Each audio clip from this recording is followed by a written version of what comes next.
welcome to Sacramento's majestic Capitol Mall, with the Tower Bridge looking to the west and the state capitol to the east.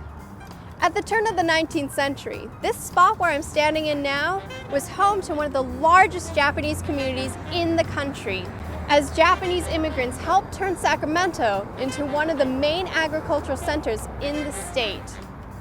The history of Sacramento's Japantown shines a light on part of Japanese American history in America and part of Sacramento's history that was lost in the 1950s when the Sacramento Redevelopment Agency destroyed this section of the city to make way for the vista of the Capitol.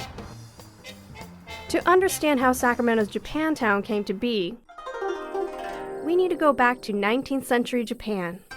In 1868, the Meiji Emperor was restored to power, thus ending the Tokugawa period and centuries of rule by the samurai military elite. Straddled with unequal treaties with the Western powers, Japan set out to remake itself into a modern, Western-like power, and in one of the most remarkable and rapid national transformations in world history, it did so by the end of the 19th century. With the Meiji Restoration came the opportunity for many poor Japanese who had been restricted from leaving the country during the Tokugawa period to find work abroad in the hopes of improving their lives. The Sacramento region has a long and fascinating relationship with Japanese immigration and Japanese American history that starts right here in nearby Gold Hill in El Dorado County at the Wakamatsu Tea and Silk Colony, currently owned by the American River Conservancy. In 1869, a Prussian arms merchant by the name of John Henry Schnell, his family, and 22 Japanese from Aizu in Japan traveled to this 160-acre property to establish a tea and silk farm. Unfortunately, after only 2 years, the colony disbanded due to a number of environmental factors, including drought, and they dispersed throughout the region. Some of them went back to Japan. According to the 1870 census, there were 55 Japanese living in America, and because of the Schnell Party, 40% of them were here in the Sacramento region. It's also worth noting that Schnell's wife, a samurai-class woman, gave birth to a child when they were here, and her name was Mary, and she became the first person of Japanese descent born in America.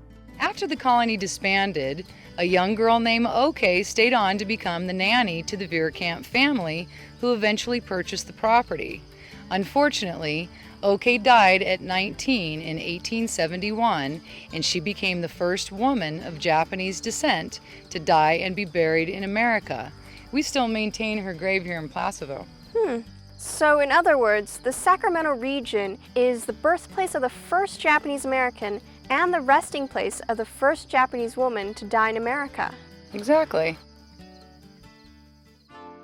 After the passage of the 1882 Chinese Exclusion Act that banned immigration of Chinese laborers to the United States, many large farm owners and businesses brought over Japanese laborers to fill their place as cheap labor. The vast majority of Japanese who came over were men who worked predominantly as field hands, farmers, lumberjacks, and laborers for the construction of the railroad.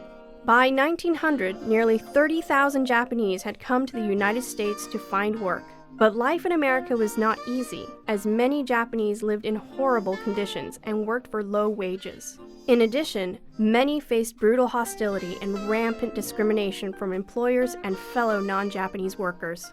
Tension grew between Japan and the United States over Japanese immigration that resulted in the 1907 Gentlemen's Agreement that restricted the immigration of Japanese laborers into America.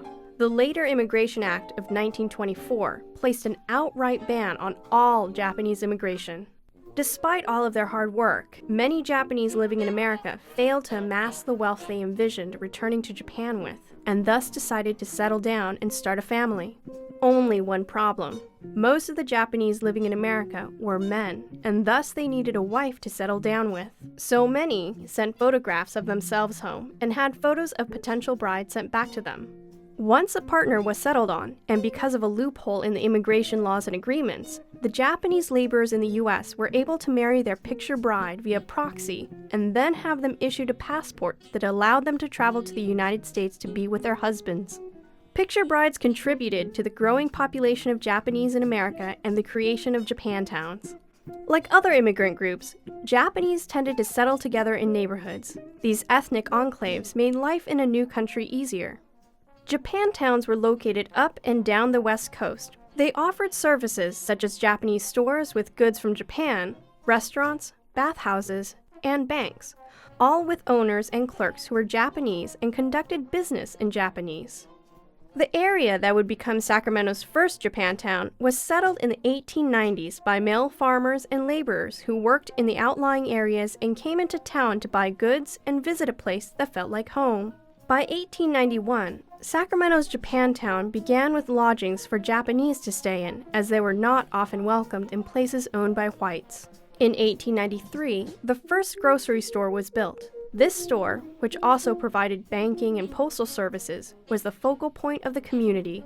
Over the years, the community grew as more Japanese settled in the area ranging from 2nd and 5th Street to L and M Street. By 1910, Sacramento's Japantown contained 12 general goods stores, 36 restaurants, 15 billiard parlors, a bank, and a movie house. A thriving Japantown was a clear sign of the success of many Japanese immigrants, a sign that they had made it. The growing Japanese population, however, was not welcomed by all Americans. Anti-Japanese hostility grew and resulted in the passage of a number of laws directed against the Japanese living in America. The California Alien Land Law of 1913 prohibited Japanese immigrants from owning farmland. To get around this, many Japanese bought farmlands in their children's names, as they were eligible as American citizens to own it. In the face of blatant racism, Sacramento's Japantown continued to grow and prosper, and by 1940, there were over 3,500 Japanese living in Sacramento with hundreds of businesses. At its height, the Japanese community in Sacramento contributed significantly to the growth of the agricultural industry in the area and was generating roughly 35% of all cash crops in the state. Though the Schnell party from Aizu failed to turn their land in Gold Hill into a successful tea and silk farm in 1870, by 1940, Japanese who had immigrated to America and settled in the Sacramento area were producing 1/3 of the state's cash crops. Though the bombs were dropped thousands of miles away,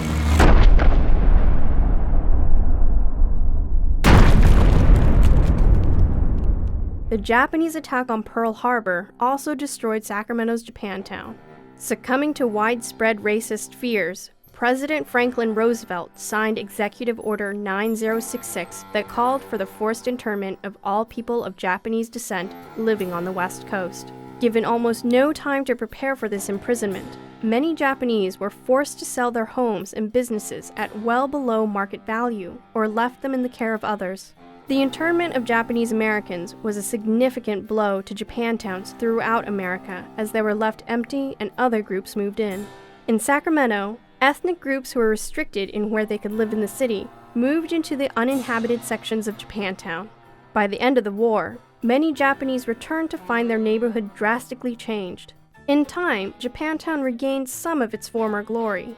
In 1954, the City Council and the Sacramento Redevelopment Agency passed the Capitol Mall Redevelopment Plan, which would use the power of eminent domain to acquire properties in the area that many considered a slum, the West End. Japantown was in the West End. Faced with another forced relocation, many Japanese spoke out and tried to persuade the Sacramento Redevelopment Agency from going through with the plan, but to no avail. About 10 years ago, the City Council of this city designated a 60-odd block area to be redeveloped.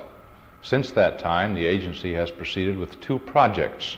The first of these encompasses 15 square blocks, where all of the land has been acquired, the occupants relocated, and the property committed for new uses. With the destruction of Sacramento's Japantown, a part of the city's history was forever lost, as no buildings remain, save for the Nisei War Memorial that was constructed in 1956, just prior to the demolition. So the next time you come to downtown Sacramento, perhaps on your way to the new Golden One Center, just remember that the center is just across the street from a neighborhood lost forever, Sacramento's Japantown.